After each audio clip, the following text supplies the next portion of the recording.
This is very easy to forget, guys, so I want to make sure you don't do it. In fact, I almost forgot myself, but on yesterday's stream, we figured out a few things, and I've added a couple more specifications to the plan so that you guys have an easier time trying to complete this harder fusion. I also want to do a quick recap of yesterday, so let's jump right into today's video.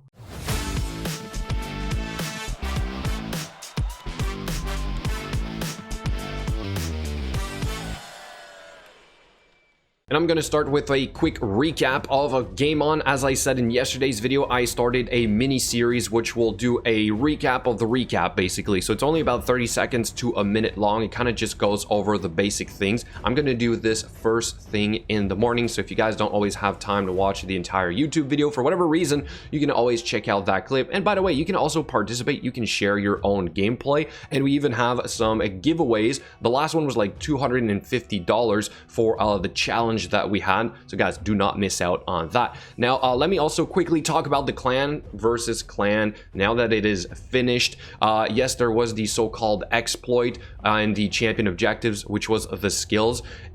Like, maybe it isn't exactly an exploit, but basically as you were doing the skill rank ups of like rare champions, whatever, because some people or some players have like, I don't know, probably like 1,000 of those rare tomes. That was 500 points a pop, and you could get the 500 points for each of those books, right? If you filled out 6, it was still 500 points. If you put 1, it's 500 points.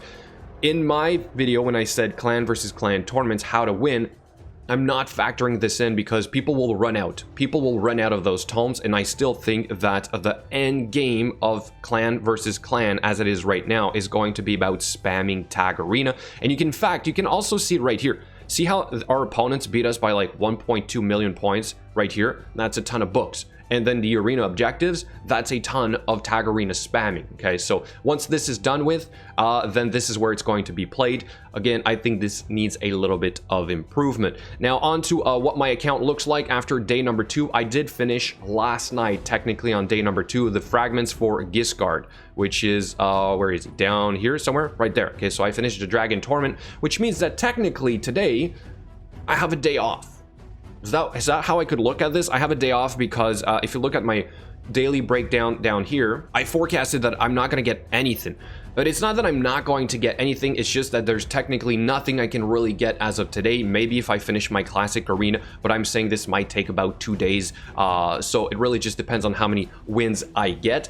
But what I'm going to do today is also what I want to remind you guys about, not to forget, is to keep preparing for the harder days to come. So yesterday I said, don't make this mistake. That was about spending your saved up energy at the wrong time. Yesterday was not a good time to spend that saved up energy. The harder days to come are, for example, this one right here, where you start having champion training event at the same time as a tournament. So then you have to choose between where your energy is going to go. But then it gets even harder. There's this day right here where you have the Dungeon Divers event. So technically this is where you would want to push your Fire Knight. You don't want to do too much Fire Knight on the day 1 because it's not going to give you points towards the Dungeon Divers event. In fact, you might want to keep just doing food on the first day of the Fire Knight tournament. At least that's how I look at it. But it's even worse right here. Do you guys see it? There's one more thing here you must not forget about. It is this little colored number at the top right there, which basically indicates the potion keeps. I know it sounds very basic, but hear me out for a second. If you don't get all your potions on this day, you only have one more day to do it, which is on the 25th. And if you pay attention to everything that there is to do on those days, these are the hardest days of all. You have the Dungeon Divers event, you have again a tournament, and you have a champion training tournament down there. So if you have to put a little bit more energy towards the potion keeps, that is going to hurt you quite a bit. And you do not want to miss out on this because you will not have another day to get those potions. And what's even worse, and this is what we found out last night, is that pay attention to this last day right here. What do you guys see?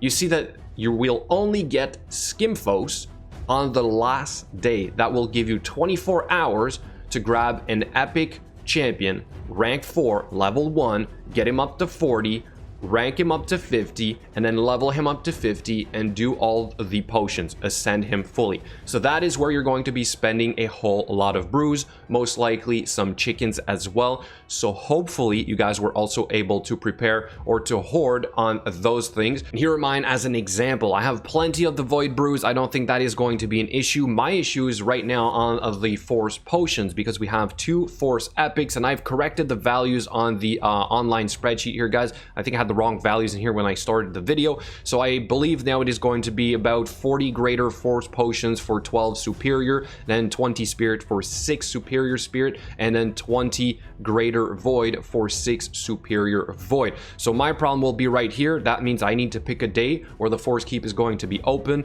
Let's say I do it on the 16th, which is basically tomorrow. I'm gonna try and do some food while I'm doing the force keep. I can technically do that with 1 champion. Maybe you guys can't afford to do that, so perhaps you would need to spend a little bit of extra energy right here. But here's also another thing I can help you guys with, is to tell you exactly how many brews you're going to need to do Skimfos on the last day. If you get him at rank 4, which we do, rank 4, level 1, you could spend all of that in brews. That would be 449,000 XP, which translates to 24 void brews. Then you use those 4 saved up chickens. He's rank 5. You got to level him up to level 50. That would now be 963,000 XP, which would be 52 brews. So for a total of 76 brews to do Skimfos on that last day. All right. So guys, do not get caught by this. This is all I'm trying to say today. Do try and remember when the keeps are open, or use the calendar. Also, saved up energy. I did get a little bit more from the clan versus clan tournament, which went directly to the inbox. So that's kind of nice. You get 6 days out of this. But here's something else I'm going to try and do for you guys to see if this is going to work. I'm not going to grab the first milestone reward. I'm going to let it sit there. Technically, my timer hasn't started. So what I'm trying to figure out here is, if let's say we get 48 hours to grab this, I can maybe get 2 more days out of these saved up resources. If it does work, then eventually we can apply this to all the milestones and just let it sit there for a longer period of time. Again, trying to just hoard and use at the right time. So that's it for today, guys. Do let me know what you think in the comments below. Thank you so much for watching, and I'll catch you guys later.